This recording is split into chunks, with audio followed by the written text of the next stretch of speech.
Here, move this over here. Go ahead and test out for you guys, one at a time. Hello. Gang shit. The boys in the back be flying shit. All right, I'm gonna turn yours up. You go ahead. Fuck.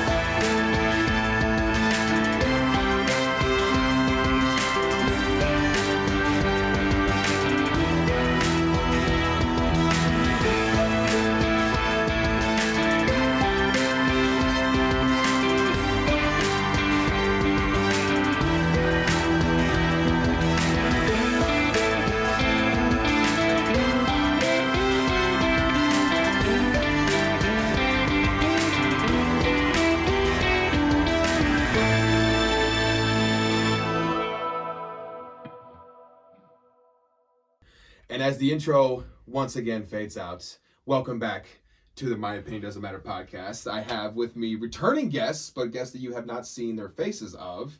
I have with me Annie Black and Devin Boury. Say hi to the people. What up, people? Well. I'm glad we have the visual too, because I don't know if anybody could hear that. It is good. It is good to see you guys again. And for those who listen to the first season, they were on, I believe it was episode 2 of our cult series. It was either 2 or 3. I think it was 2. Actually. It was something like that. You guys were able to join us over the phone, which was a very interesting period of this podcast when I had to literally hold a phone to the microphone because I needed to record something. You were and I'm holding it like that for how long? That whole 2 hours? Oh, yeah. Yeah. No, eventually I would, because the microphone, the way that stand right there bends, it likes to kind of, go back to its normal spot. The microphone doesn't like to stay in a good spot. So I eventually was able to figure out how I could put it on the table and angle it. But every now and again, the microphone would just fall on the speaker. And so you just get like it was a challenge. But I think like the first two episodes I filmed with my phone, I had I was an idiot. I just held it up to the microphone for like an hour and a half. Oh my God, Jay. It worked out okay. We were able to get the whole cult series done. That was one of my favorite series to do, and I was really happy to have you guys a part of that one. That was fun. I got to spill my guts. That was good. We were ready to kill a couple hours at work that night, so can't complain. My God, yeah. Absolutely. Well, I liked the episode so much that I decided to kind of add you guys into the production that we have here. You guys were a big part of the new season coming out, and one of the biggest pieces by my good friend Devin over here was that intro song that you heard was almost completely done by him. It was him and a couple other of his buddies, made from scratch. Very, very. I absolutely love the intro. If I didn't love it, it wouldn't be the intro song. Right, yeah.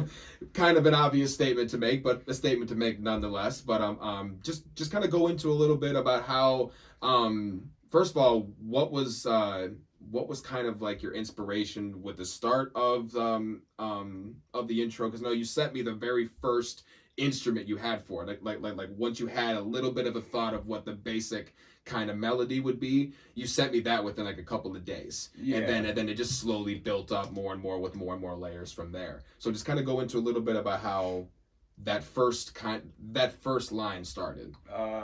So over like the quarantine process, I've been teaching myself music theory and stuff like that. So part of my writing process is also part of my learning process. Mm. So in order to learn new scales, I decide when I write a new song, I'm like, all right, I'm going to try learn this scale today or whatever. So basically just picked a scale that I thought was going to, I haven't written in a major scale yet. And I wanted this to be a little bit more upbeat because it's kind of for more of like, I write death metal mostly, so it's not going to be that. Okay. So I wanted to write something, a little bit different for kind of like a more all-encompassing type style.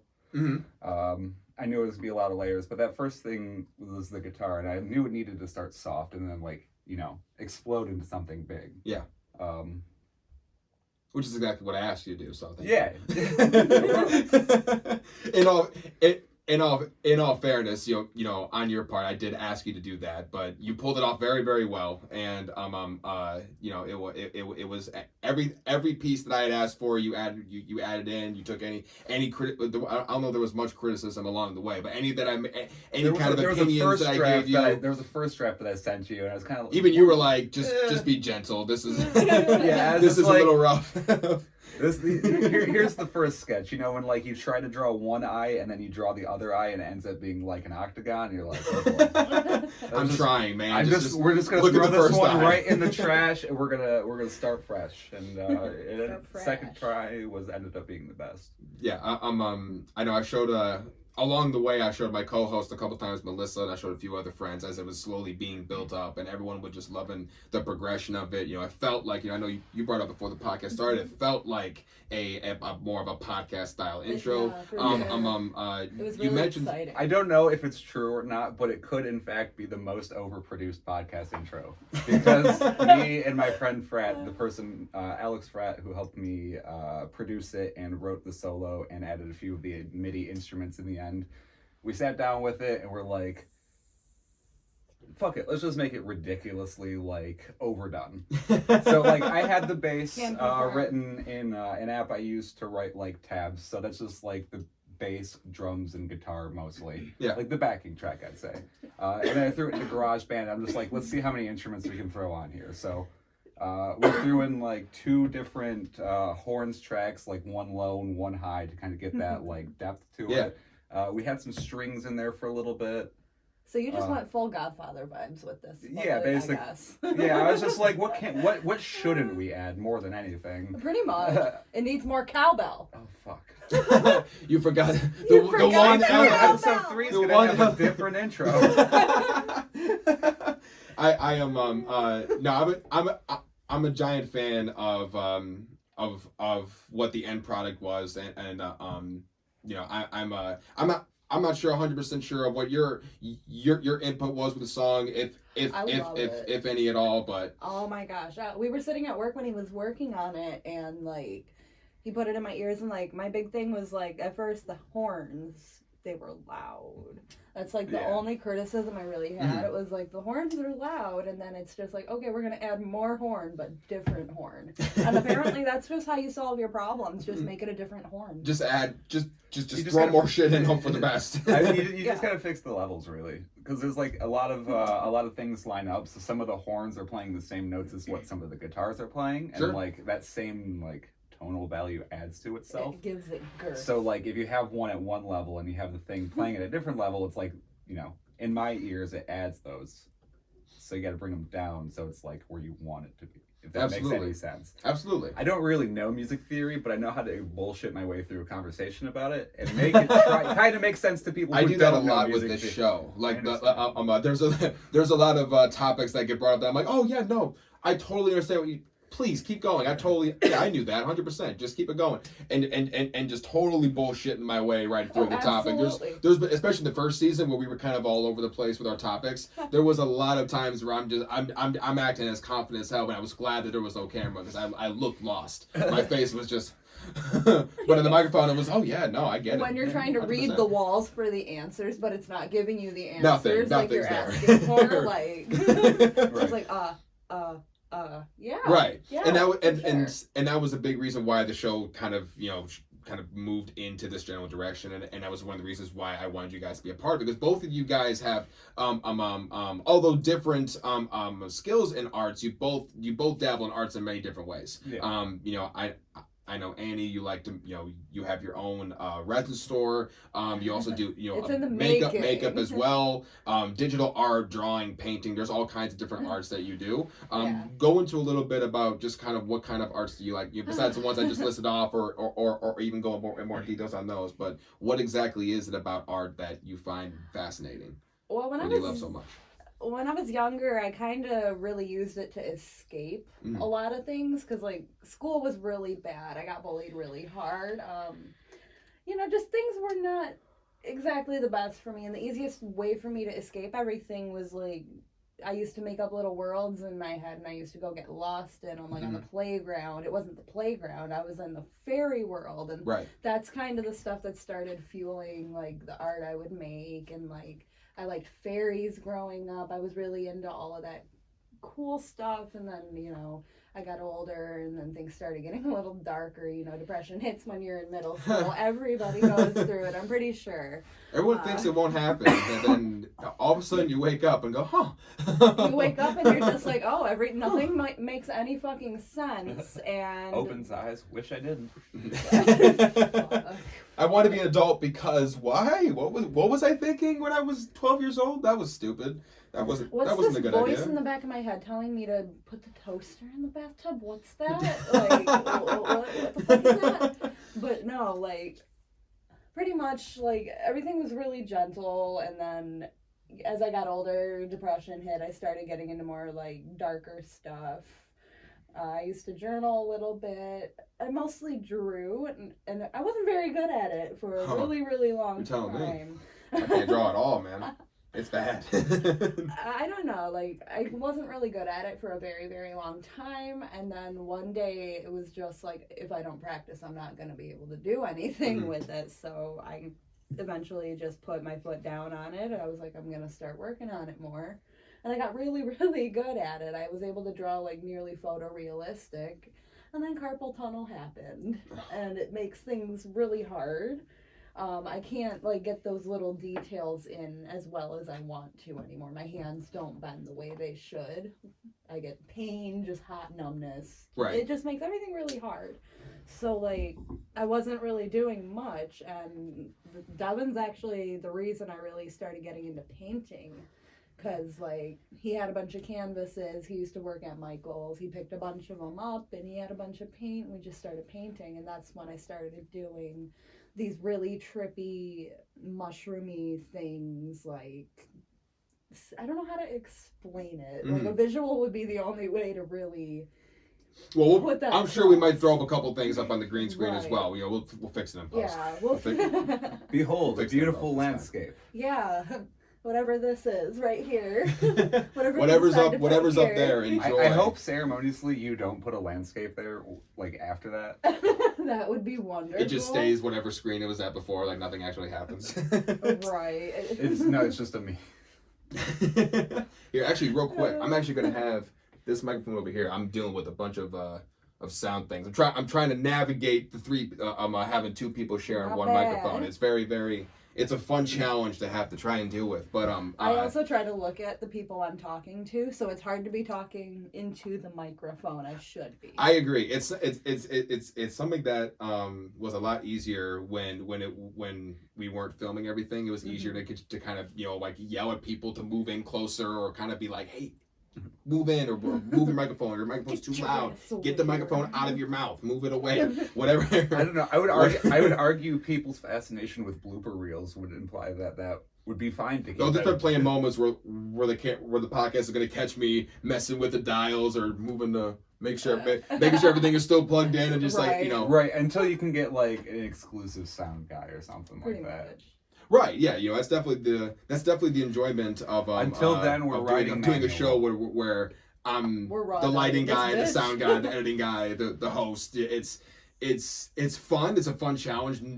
Don't get me wrong. I absolutely, if I didn't love it, I wouldn't be doing it. Right. But and you know, plus, you know, especially with editing too, you know, learning slowly throughout the whole season how I'm going to be editing the show. It's going to be probably rough for these first couple of episodes. As I'm recording, obviously I haven't edited this specific episode, but this is going to be the second one released on release day. Yeah. So I'm trying to navigate how, you know, seeing the journey of where my editing goes from the beginning of the season to the end of the season. I think it's going to be very fascinating for me. Oh, and it's stuff that I know that I need to learn anyway, as someone that, you know, likes to, you know, film his own film projects. It's not always easy, especially when you're, you know, I guess you call it what it is, you know, a student filmmaker, a student actor, someone who's very much so on the amateur side, the indie side. Right. it's a lot harder to convince people to stay onto a project.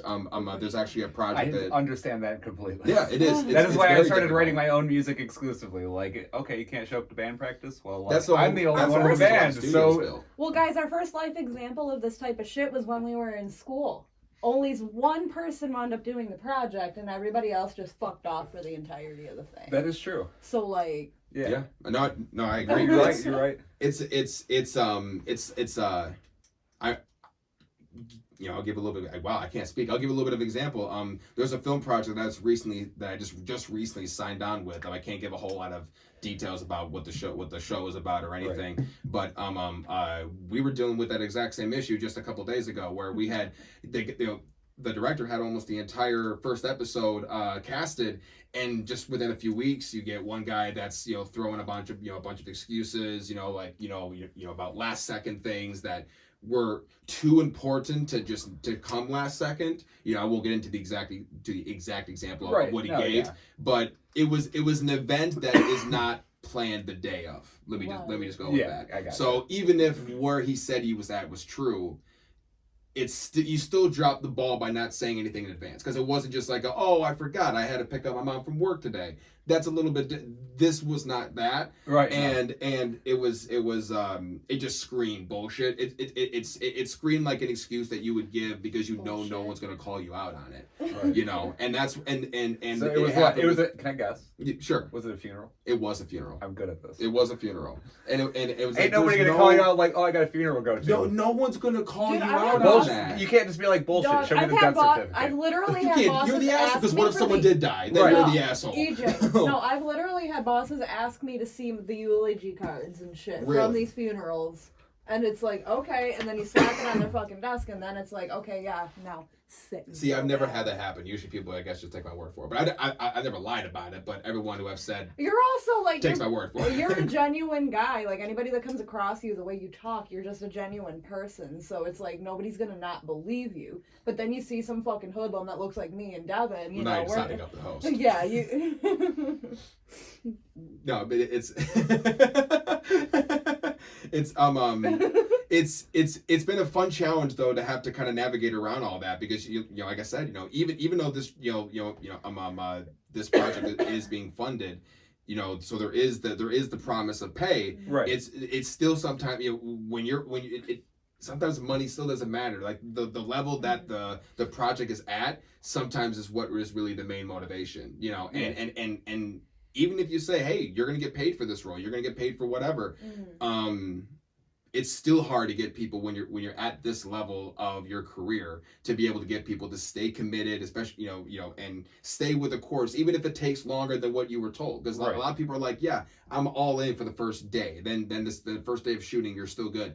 And now you're a few weeks into it. Maybe things got pushed back a little bit, or maybe things are just on schedule, but you're like, turns out maybe I don't have as much passion about this as I thought I did or what I wanted to have. Like, people like to just kind of, I think, jump in on a lot of these projects because it's a project, I got to get my name out there, but are not actually fully invested into the project. And then they drop out. And then you have to deal with, we were going to film the episode, or we've already filmed an episode.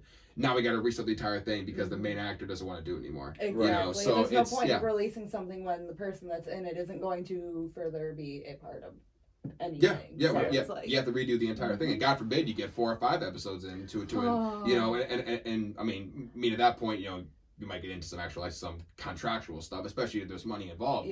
But stuff like that happens, and if you're a big Hollywood production, it's going to be a little bit easier to get that managed. Usually, maybe you can throw a little more money their way, or you can, there's always ways in Hollywood to get around shit like that. You don't got money like that when you're a student director. When you're even if you're a past student director, but you're I mean, let's be honest, Michigan is not exactly top point film area. No. Like it's not so much. I mean, we only have winter 9 months out of the year.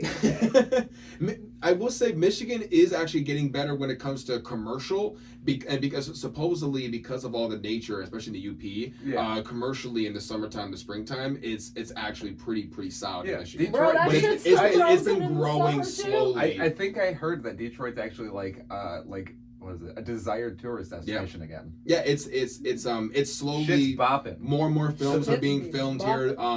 one movie that I can think of off the top of my head. It Follows was filmed here in Detroit. It was a Was it really, really? yeah. It was a oh shit, dude! Parts of one of the Batman actors versus on that Superman. movie was my acting teacher at MPI. Really? Yeah, That is really cool cool. guy.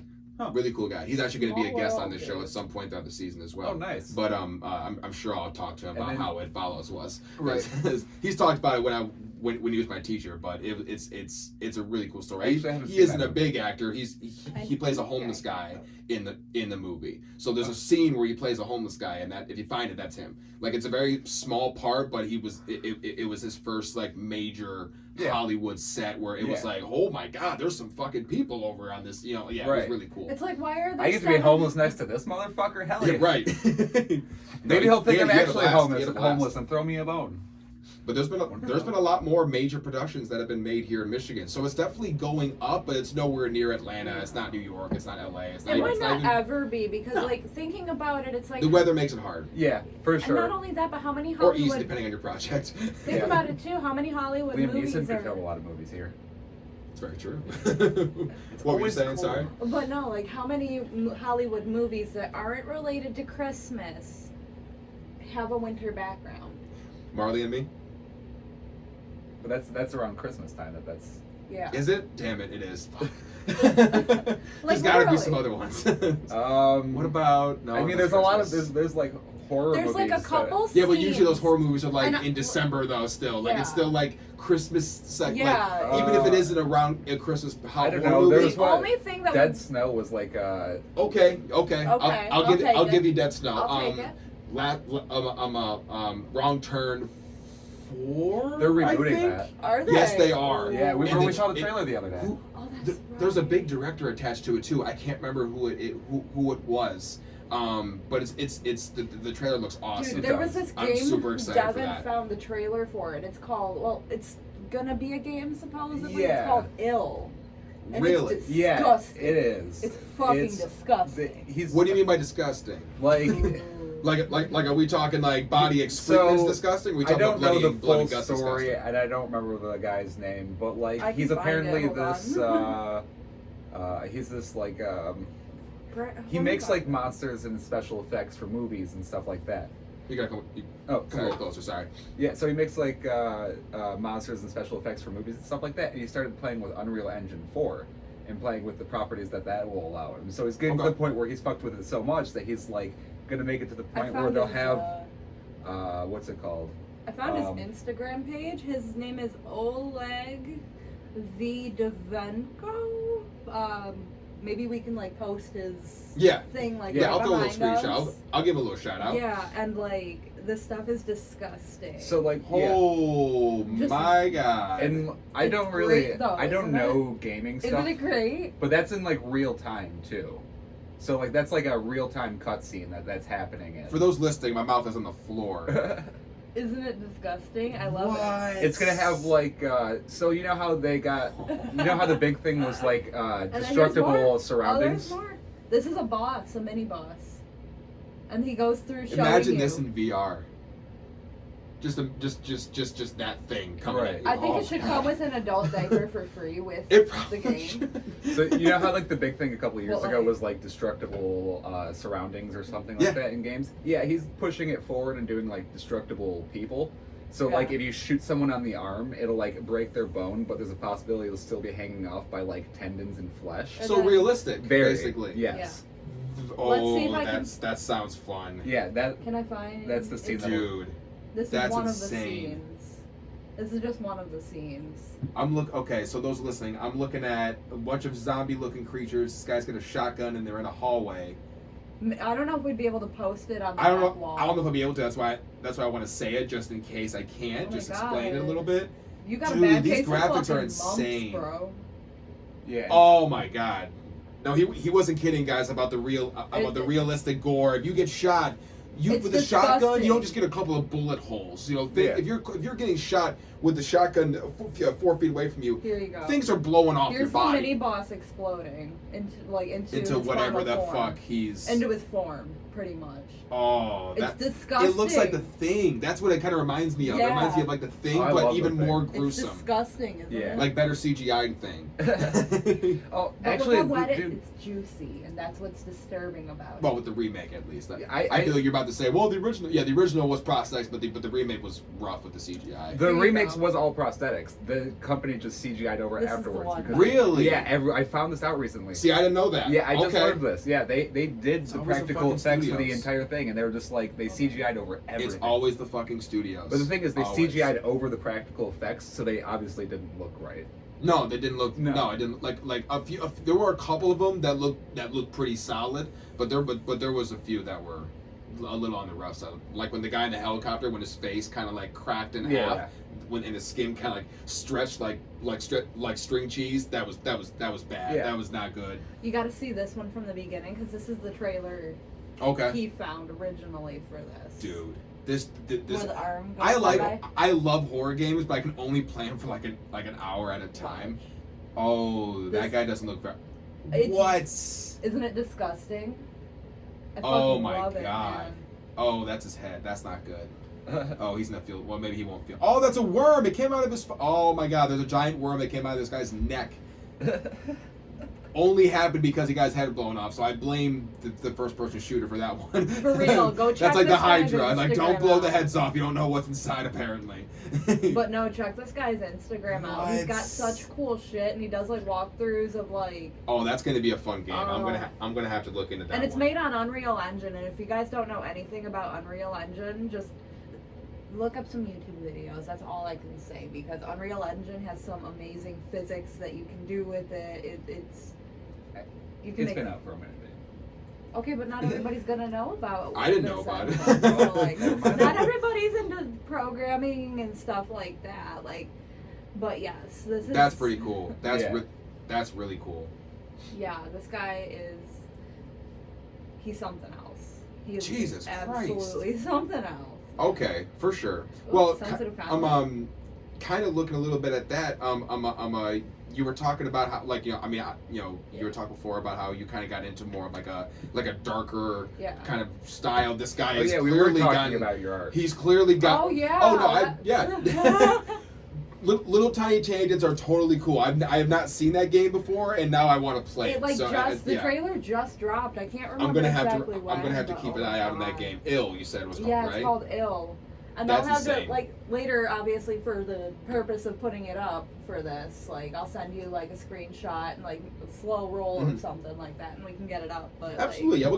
We'll make sure that people get we'll make sure that people see that game. That game deserves a little bit extra If love. you If you're like- into horror games, And juicy horror. I mean, this isn't no supernatural bullshit. This this is. it's not a puzzle game either. I don't know. I would be pretty That's puzzled looking at anything That like shit's that. all terror. just kind of like see that unfold under me. Just be like, huh? Would you look at that? You know, it gets Oh, closer to you, and that's- like you have to complete a puzzle before it like attacks you. You're like shit. Oh, I fucking died. I hope there's not another fucking Just water. a constant vessel. anxiety attack every time a puzzle pops up because you know something's behind you. Right. No. I'd hate that. Oh, that'd be a fun concept for a game. You just walk through halls, and then when a puzzle comes up, you know something's near you, and you have to get it done as fast Oh, as possible. Because no. if you don't, you're gonna die. You can't do There's that. a concept. I can't. I won't No. trademark that shit, but that's a fun concept for a game if you really just hate your mental health. For sure. If you just really want to punish yourself for something, play that game. You'll be fine. It'll be fine. It's fine. Who cares? It's fine. You don't need your sanity. You don't need to sleep. It's fine. The alternate version to There Is No Game. Oh my god. If you don't know about that, that's another one. I don't. I'll have to look into that Yeah. one too. There is no game.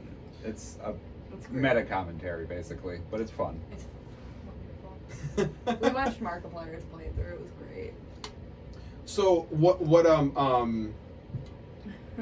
I'm trying to think of where I want to lead from there. I think that one thing I know that I want to talk to you about is you kind of explained a little bit about your start with art. You explained a little bit about about that. Where where do you see it going? This is kind of like what I like to ask about people, and I don't necessarily mean as a career or like, oh, I want to make money. Where do you see your art progressing? What things do you want to try? Are there other art forms that you haven't tried that you're really interested in trying, or things that you're just now starting that you're like, I'm in the very beginning stages, but it's fun to try it? Yeah, like, what are some things like that? I started working with resin recently. Well, probably like last summer. Okay. I would say, like, after quarantine started, you know, like, got stir crazy. I needed something to do. People make bread. Some people make resin. You know. Yeah, I pour resin. You know, and like. Some people sell drugs. Some people sell drugs. Some people sell drugs. Some people do drugs. I don't know. Sippy. But don't worry about it. It's, if you know, you know. If you're in the know, you understand. But point being, with my resin stuff, like, I kind of like just started out doing it. I don't have too many molds. You know, the stuff I make is in small batches, and that's why, like, I want to open a Depop shop, because you did mention, you know, I'm working on opening a shop, and obviously when you don't have a lot of molds, I don't really have a lot of time in my day to really do it, because of how the other fun part about being a student artist or a beginning amateur artist is you're usually battling that with another job or family or bills or all the above. So it's hard to get supplies, it's hard to get the time, you know, it's a marvelous marvel. But you know, when I have the time to work on the resin, you know, I make stuff. I try to be like have as much variety as possible. I make cute things, I make really flashy things. What are some of the things that you make again? So I make like little coasters. I'm working on trays and stuff right now. I have a little Ouija board mold. It's probably about, I'd say about yay big. You know, it's not very big. I've got some planchette molds, you know, different stuff like that. I wish I brought my purse in here because I'd at least be able to show it. But I got a couple of things that I bought from you in my room, but I think it's in. Oh, okay, so for that one. Was that an ashtray or was that a coaster? It's an ashtray. Okay. That one's an ashtray, and it's got a little Clefairy Pokemon card in the bottom, and there's just like glitter. And then I bought like really 20 cute. Like little gummy bear size resin gummy bears. Yeah, when it comes to those, I'm gonna be trying to make some like necklaces and jewelry and stuff with like little gummy bear pendants, some little diamond pendants. There's cute little shit. I'm trying to make more jewelry. I made one necklace for somebody that had like rose quartz in one of the little. That image I want to throw here because that was a really cool. Just like the way the straps were and everything, it looked really cool. I liked all the emblems on it, so I'm definitely gonna throw that. And then my POS, it worked perfectly for showing like pretty much everything off. Oh yeah, no, I could definitely shine right off. Just glowed right off of the white skin. I totally understand that. The beacon is lit. Gondor calls parade. So okay, so you mentioned that you mentioned all the resin products. What about what about you, Devin? What do you? I know you say you're just starting to get into producing. You're just finally starting to, trying to get a hand on that. Obviously, with you making the intro song and everything. I know you just mentioned to me a couple days ago that you finished another song. Yep. What are you trying? What new things are you trying to do with your music? My biggest thing right now with music is trying to like accurately express myself. In a way that I've never felt like I've been able to. Okay. And it's really hard to like, I don't know, to do that. I mean, as opposed to elaborate on to do that a little bit, like, what sounds invoke the emotion that I want people to feel, based off the whatever lyrics or theme that I want to go with for the song. Sure. And I'm kind of using this as sort of like a, not only a therapy, but also like I'm passionate about it. Like I love making music, so just for the genuine love of making it. Currently, I'm working on an EP. Okay, couple songs. Very nice. Yeah, just a couple songs to kind of like get something out. I've been playing an instrument for over a decade now, and other than this intro now, I've basically got nothing to show for it. So I'd like something to show for it. And then I've got like my friend Alex is teaching me, the same person that helped me with the intro. He's teaching me the ins and outs of what he's learned over time about like producing and mixing and stuff like that. So trying to learn that. Trying to continue learning guitar. I've been playing for less than a year, and I've already made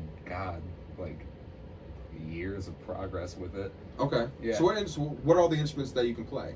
Maybe not necessarily like play perfectly, but what are all the instruments that you feel you could at least dabble in? Currently drums, bass, guitar, and keyboard. Okay. Yeah, that sounds about right. Very nice. I'd eventually I like learned to percussion in high school, but I never really got much past band class for the most part. Right. I put a little bit of drums in the church band when I was younger, but other than that, I'm kind of a similar. But when it comes to instruments, I'm not a whole lot of the show for those eight plus years of drum instruction.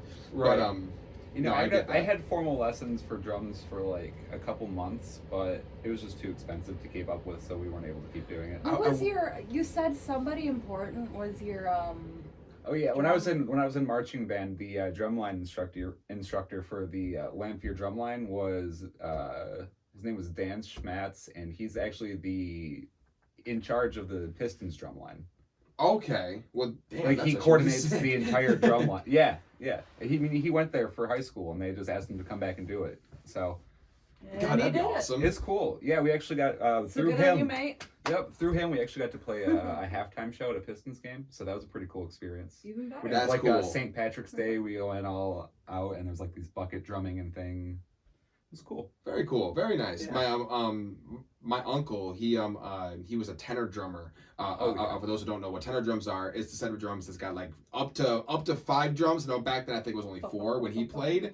It can have up to 6. It can have up to 6. See, I didn't even know. Okay, see, Depends. I never played tenor drums. Obviously, I played the bass drum for 4 years. Oh yeah, they're inside. I've carried a couple of them. They're not fun to hold. No. He at one when he used to do competitions in Georgia, and at one point he was ranked. He was either ranked number 2 in the world or number 2 in the state of Georgia. Oh damn. One of the two. I'm not sure if he listens to the show. I'll have to ask him. But either way, it was extremely impressive because he solo was going up against drum corps, and he was ranked number 2. Wow. Whether it was the world or the state.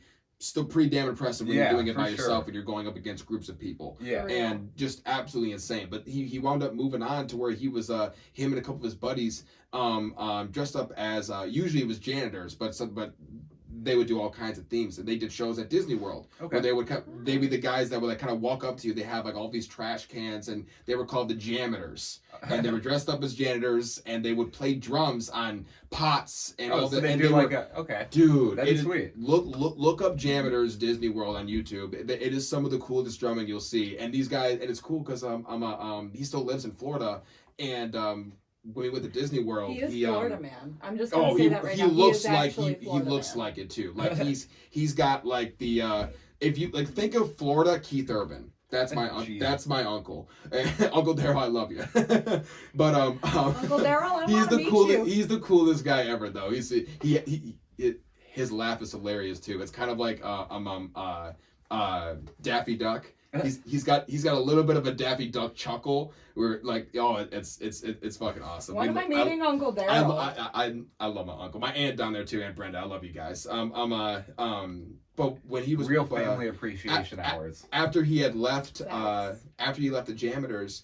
Whenever we go to Disney World, at one point, the first time was a surprise. The second time we went, when I was a little older, I kind of knew it was coming. But the first time I went, I had to be probably 15 or 16, the Jammers came out. And so we kind of all just kind of huddled around, and all of a sudden, one of the Jammers acted like his back was broken, or not broken, but like he like pulled something in his back, right. And kind of went, I need someone to finish for me, and then pointing at my uncle. And I thought it was like, Did he just happen to point out someone who used to be on the fucking Jammers? No, it was set up. It was set up by my uncle and them. They got together. They're like, hey, my nephews and nieces are coming.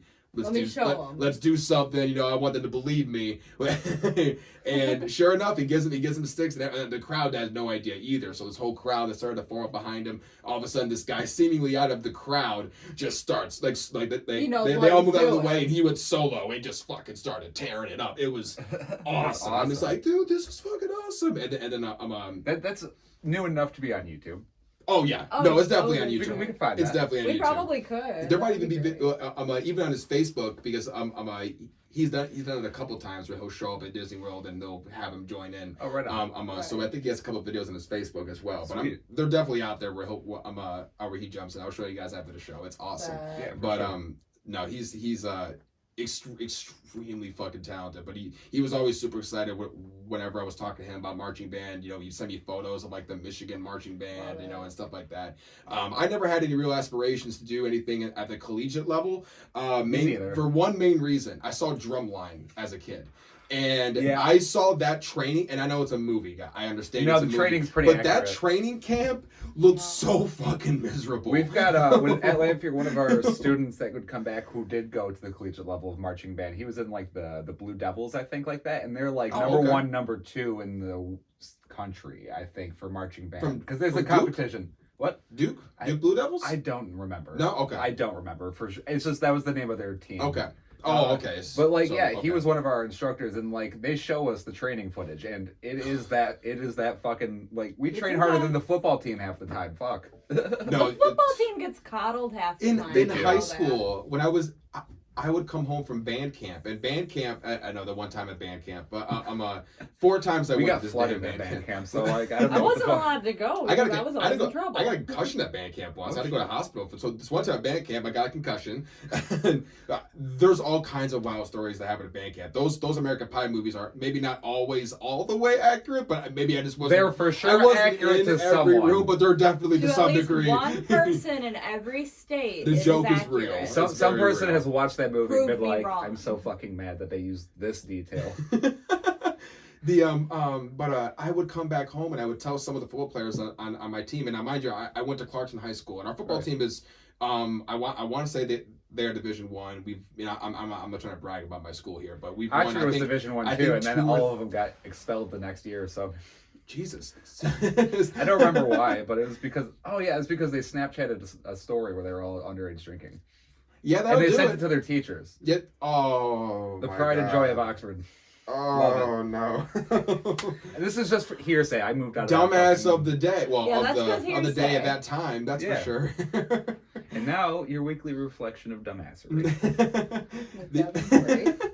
We'll make it a new segment for the show. Just like that would be wonderful. Remember that time when people were stupid in the past? Let's remind you. Let's just remind you one more quick time. Let's take it back. Take it all the way back to 2015. To simpler times, before the world went to fucking shit. Isn't that weird? Before they killed Harambe and the world fell apart as we knew it. Oh my god, what year was that? 2016. Was that 2016? God, 2016 is when the world started falling apart, guys. That feels like it was longer than that.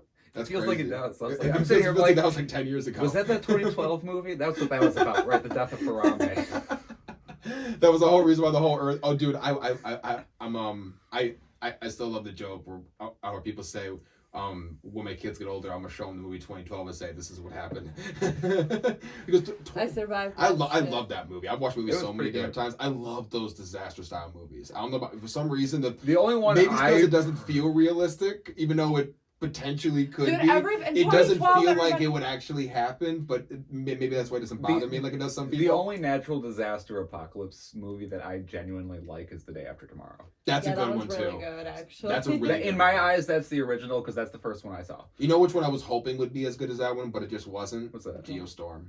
I didn't even. I that don't new, know what right? the fuck That you're newer. It talking was made a about. couple years ago. The trailer looked so fucking cool, and I remember when the first time I don't know this movie. Dude, I'm not gonna talk about like the whole thing, but No, I know. Geostorm basically it was Day After Tomorrow on steroids. Okay. Where it was like it was set to where the Earth was dying like it currently is, and so the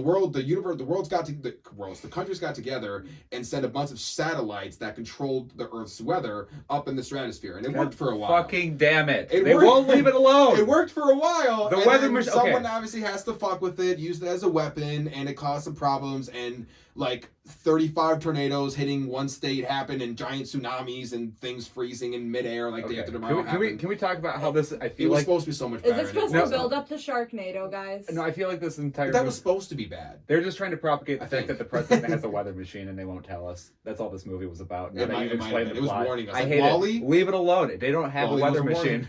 Wall-E was a warning. I'm telling you. You've heard that conspiracy though, right? Yeah. Yeah, the president has a weather machine and he controls the weather. Oh, or something 100%. Like that. Yeah, that feels like that movie was just like, see, 2018 EJ was a conspiracy theory disaster. I'm still a conspiracy theory. I've toned down a little bit, but maybe that's because I What's your favorite my anxiety goes conspiracy too theory? high. My favorite one. God, my favorite ones are the ones that are like the most like dark and like controversial, like the ones that are like JFK. No, not well. Which one? The one that the government killed JFK. Disclaimer that yeah. This is just hearsay. We do not. Our opinions don't matter. There's a whole show. If someone comes after us, the whole show is our shit doesn't matter. We're just 3 random people from Michigan. Don't listen to us. Oh, I mean, do, but not in that regard. But don't like take it to heart and like keep it inside and hold on to it. I'm gonna go home and box. sleep Don't do that. tonight. So that's basically it. No, my favorite JFK one has got to be the Marilyn Monroe one, which I think is pretty accepted by most people, that there was probably something that happened between Marilyn Monroe and JFK. Did you not see her in that skin-tight gown, baby-talking JFK on his birthday? You cannot tell me there was not some excellent sloppy-toppy hiding Either that, or she was, like, that was the first example of shooting your shot. Like, she was like, all right, you know what? It could have been.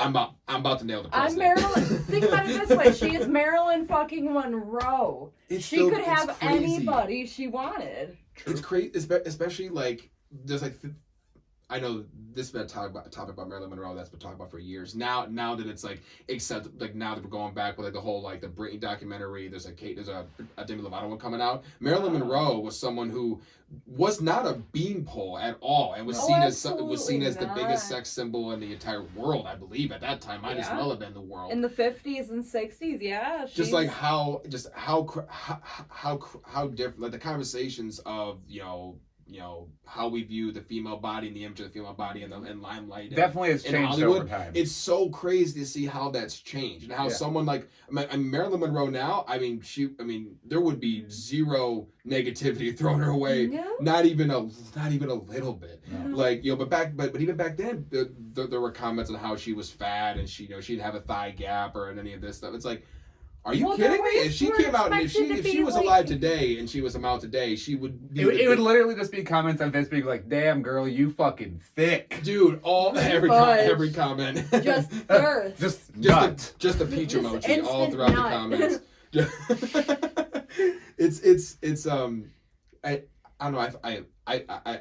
I find that whole topic very fascinating, but I definitely think that conspiracy theory is definitely true. I don't know if you know that's a conspiracy theory anymore, but I guess for lawsuit purposes, is a conspiracy theory. It's just a theory. We do not confirm. We cannot confirm. There's no way to prove it. What's your favorite one? Is that Avril Lavigne died and she's been living as a doppelganger, and I love it just because it's so fucking stupid. There's one about Eminem with that one too. That Eminem actually overdosed on drugs, and the guy we have now is not Eminem. I didn't hear that one. I believe it wholeheartedly, even though I don't actually believe it. Like, I love ridiculous shit like that. When people are like, "Yeah, here's all the evidence that she died 15 years ago and like has been a doppelganger ever since." I'm like, "Ooh, dude, tell me." There's videos of people that would take like their faces from like years and like try and be like, "Yeah, see the nose."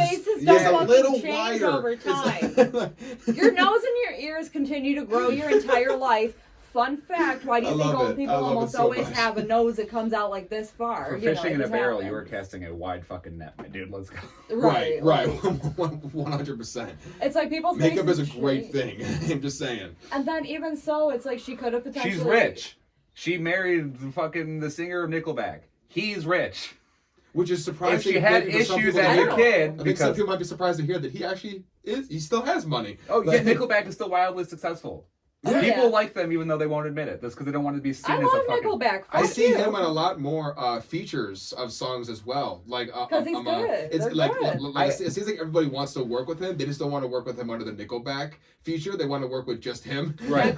See, people don't always know. They hear the voice and go, "Is that Nickelback?" Right. They look at the features like, "Oh my god, that's fucking Nickelback." Like that happened to me like a few weeks ago. There was a song on my release playlist on Spotify, and sure as shit, like I'm like, I know that growl anywhere. Like there's something. Like I know who that voice is. Let's never forget the time that Nickelback released a song that was heavier than a song released at the same time by Suicide Silence.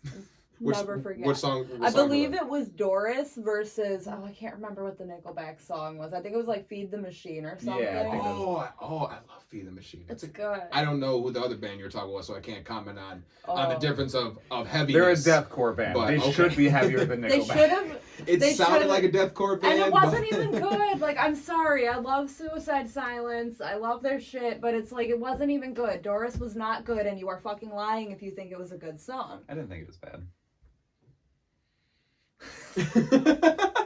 The stare, I can't see her face, but I could just imagine. I don't like the tee-hee. The tee-hee came from the Bro Job one. And the Bro Job one was it's not 1,000 times better. No, okay, but like, no, they just accentuated it and memed it in the Bro Job one. The fucking was in the original. That's gonna be so loud in this microphone too. I'm glad I did. This giant is gonna be hilarious. R.I.P. headphone users. Oh, it's already too late. You can't warn them after it already happened. Right. They're already bleeding. Well, that's why I said R.I.P. They can't. Okay. I thought you said warning. I was like, well, you can't warn them after it's already done. My condolences. What was that? My eardrum's gone. I'm bleeding. Thanks. What? Say it again. I can't hear you. Oh my God. Real quick, one more thing that I want to bring up. We just kind of a little bit of the background of us bringing back the show was I explained before that I pretty much kind of hired you guys on to be work with me on the production side, where we're not just producing stuff like this podcast, but also film ideas. Basically, in a sense, a production company, but it's not like, you know, something that's gonna have its own building or anything. This is headquarters. We ain't big. We're getting a new place. We're not. Yeah, right. We ain't hot shit yet. We're getting a new place soon. That'll be headquarters too, probably. That'll be like. We got more buildings than most people do. Eat your heart out, Amazon. Oh my God. We already got 2. We're climbing. We're catching up to you guys. We're fucking working up. We're catching up. But officially endorsed Jeff Bezos. Pay me. He's not CEO anymore. No. He's still. Yeah. He stepped down. Someone else is CEO. I think he's in the board or something like that. I don't give a fuck who he is to Amazon. He should. He's still like $200 billion rich. Yeah. No. Yeah. Exactly. He's got too much money, and like, I want to eat him because of it. I don't know if he would taste that good. It feels like he would taste chewy. It depends on how many tattoos. He would taste chewy. According to Jeffrey Dahmer, it depends on how much tattoos he has. That's very true. I love that quote. It inspires me to get back. Inspires me to get more and more tattoos. You're on the right track. I am on the right track. It's great. Safe from cannibals. We don't taste good apparently. The ink, for some reason, if you're gonna trust anybody. It's going to be a Jeffrey cannibal. Dahmer. Like, it's weird. Well, but like, I don't know. Well, here's the thing. When you look at Jeffrey Dahmer's interviews, like, once he was in prison, medicated and everything, he was a rational person. He explained everything as rationally as he could. He wasn't really hiding it like keep in mind, she's not defending Jeffrey Dahmer. No, I am not defending Jeffrey Dahmer. I am glad he is dead. He deserved to be beaten to death in prison. But, point being, I am not defending Jeffrey Dahmer. But the point is, like... Once he was medicated, he was rational, and he was able to, like, quote unquote, logically explain his process for things, why he wanted to do them. Like, anybody that's ever gotten into true crime and has gotten into Jeffrey Dahmer understands what I'm talking about. And then, like I said, you kind of would just have to watch one of the interviews to understand what I'm talking about. And like I said, I'm not defending the sick freak. He raped and murdered people. So yeah, he's not a good dude by any stretch. I wouldn't call him a role model. To put it in a way, it'd be like if you had the opportunity to ask a werewolf why he ate your baby. Yeah. Okay.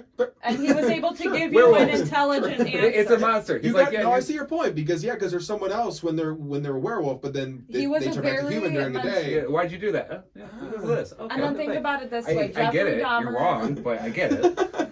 I understand, but you're still not in the right on it though. Sorry. No, and he admitted he wasn't in the right for it. Like apologies from people that murder. I mean, in my opinion, it doesn't mean take it with a grain of salt. Yeah, take it with a grain of salt. But it's also like better than denying it when there's clear evidence. Okay, now hold on a second because I'm gonna make a real tasteless joke here just to prepare everyone. Like we're talking about Dahmer. Should we really take anything with salt? Ooh. Okay, we got to move on for Jeffrey Dahmer before we get canceled. Jeffrey Dahmer is going to be the reason why this show doesn't have a fourth episode. Because this is all going to be released on release day. We're going to get canceled before this fourth episode gets released. No, I totally... Disclaimer, we do not defend serial killers up in this business. I wouldn't accept a gift from him, so I mean, like, I still think the joke I don't stands. think there's not many people that I would accept a gift from unless I know them. So, like... Will yeah, I you don't think I take would... the yeah. chocolates, little boy? Yeah, that's fair. Like, unless I know you, I'm probably just going to assume, oh, thanks, and just kind of throw it away. If it's edible. Also, If it's not, if yeah. like, yeah, here's new shoes. I'm like, any- I definitely don't think these are gonna poison me. So It could explode. I fucking doubt Maybe I'm just paranoid. maybe I put a little firecracker in it, and when you pull it out of the box, it ignites it, and then once it gets to your mouth, it explodes, and the roof of your mouth is gone, and then you're just hanging there with like half a jaw, your tongue's hanging out. What if it's one of those shoes where like you like press on the tongue too many times and it fucking blows up? What if it's one of those defaulty shoes that had to be recalled? Where the tongues blow. I don't know what shoes those were. I had to look those shoes up. But there was a joke. There was a joke about it in Elf, where he was fucking with the tongue of the shoe, and he was like, "Oh, this is squeaky, and it fucking blew up in his face. Oh yeah. Apparently that's an actual thing. Oh, not anymore. It seems like. But, no, I don't think so anymore. But what if you got one of those pairs of shoes? You know, that's what I'm saying. Yeah, maybe. But right before we wrap up the show, I want to introduce the company logo that we're all going to be working under. It's going to be a logo that's going to be kind of thrown up here along with the podcast logo. As long as other images aren't being used at the time, it's going to be so that way you're not just seeing a green thing. You'll see at least something on the wall. But I'm gonna put it up right here. So if you see it, hopefully I'm pointing at it correctly, but this is the new company logo. Annie, I know you worked pretty hard on it. Just while we get a few more minutes here, I know I gave you a few pieces of to throw in there. I know I told you I definitely wanted the chandelier as a throwback to the original dining room studios that had a very similar looking chandelier. We will get you a new chandelier. Go into a little bit about your process. So, fun fact, I actually tried my hardest to match a picture that you sent me. Mm-hmm. It was really hard to get the angles in it properly, so there's actually one less little spine on the chandelier than there originally was in the picture. And obviously it was light bulbs, so I switched that over to like the little candles. Flame, right. I finally figured out how to do that incandescent glow around the flames, so there's like a really big obvious cartoonish one up there. And I was thinking back to back in like the 90s, the 80s, like when it came to like, because I know we are also talking about like true crime coverage in this also, and it's like a little nod to that was like back in those days when they had shows, there would always be like this off-placed colorful something off to the side and then the name and everything, and it was like that kind of like I wanted to go kind of like similarly retro in a way, like something that'll be like it's kind of gonna catch your eye, it's pretty cool looking. Spiderwebs kind of were to give away like there's some creepy stuff going on. Oh yeah, for here, sure. But what are we? We're all big horror nuts. Whether it's anything scary, dark themed, that's all of our things. I'm even thinking one thing that we all can kind of collaborate with, and connect with when it comes to our projects. Speaking of horror stuff, like I'm thinking about taking my on my birthday, potentially getting more tattoos done or a bigger tattoo and getting something done on my birthday.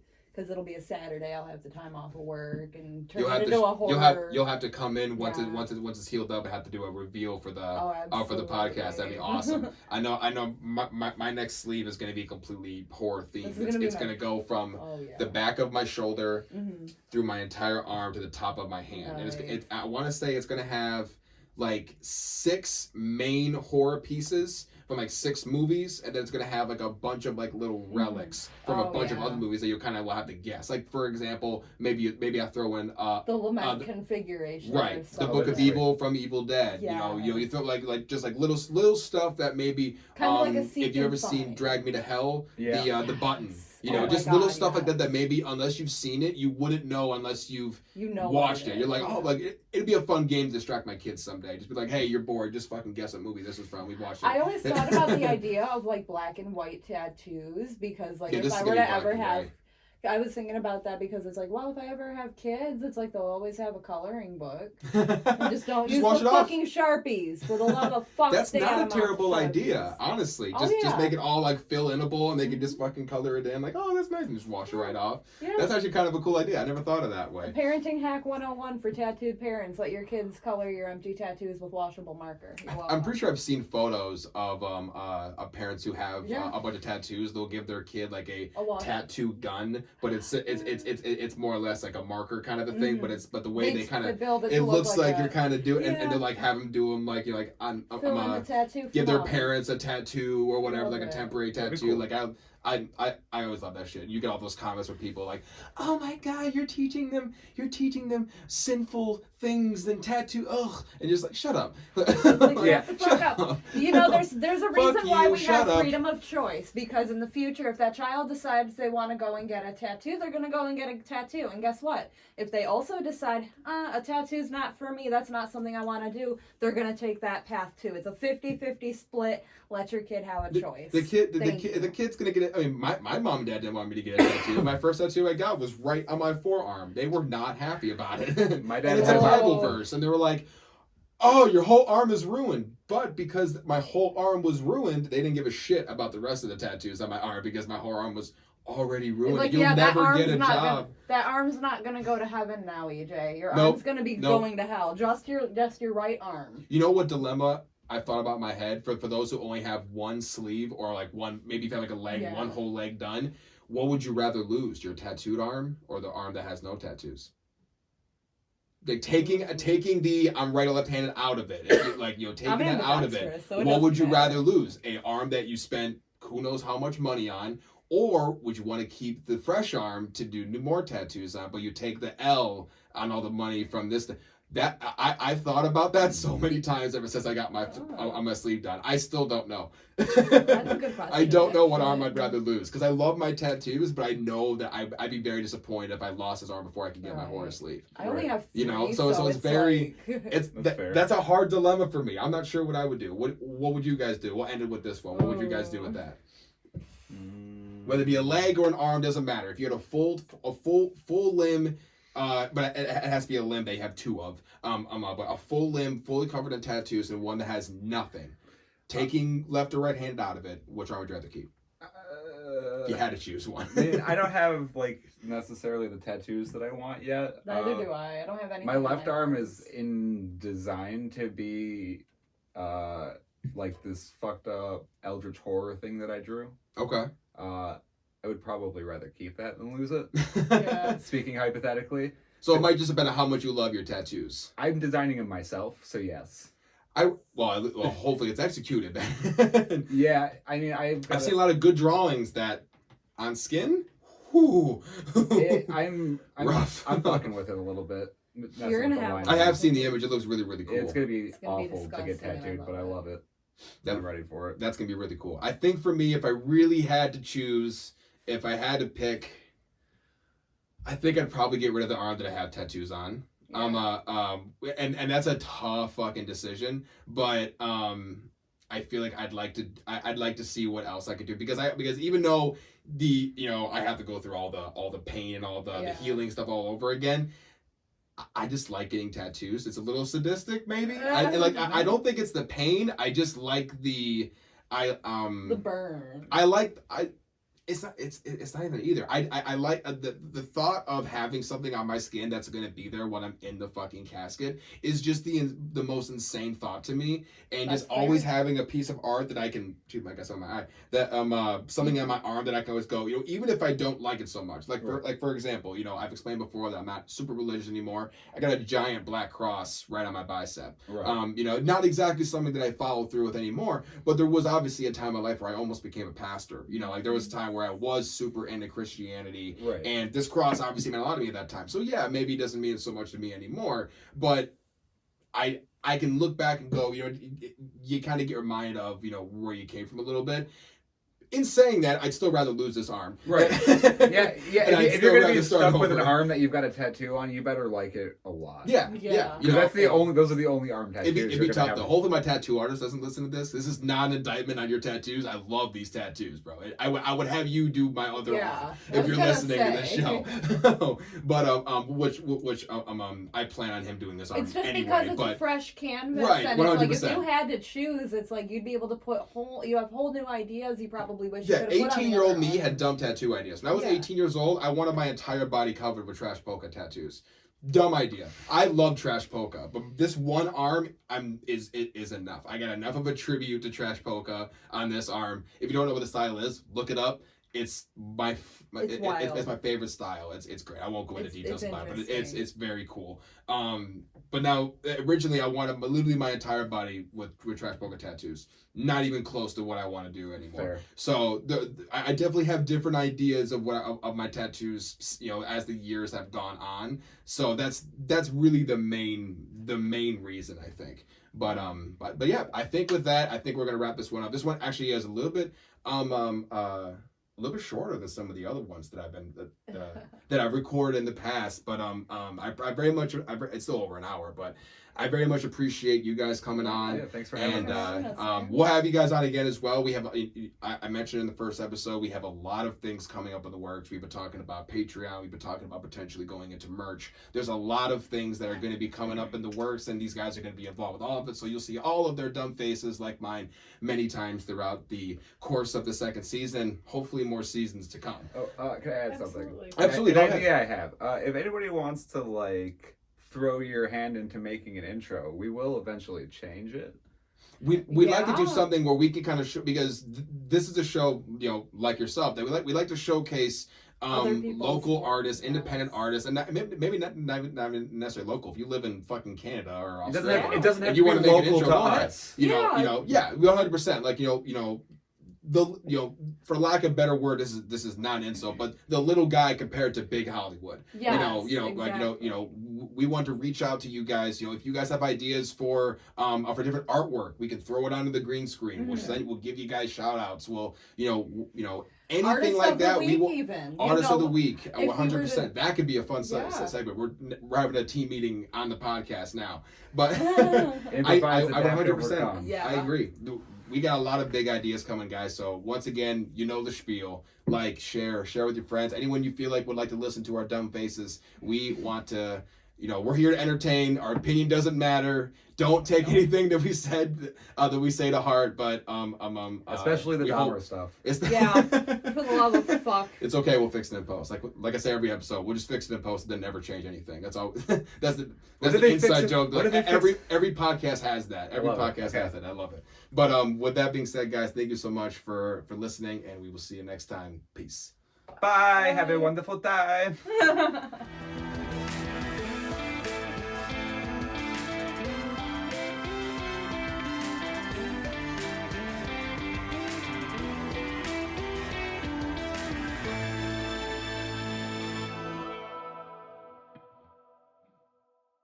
Go ahead and test it out for you guys one at a time. Hello. Gang shit. Boys in the back be flying shit. You go ahead. Fuck.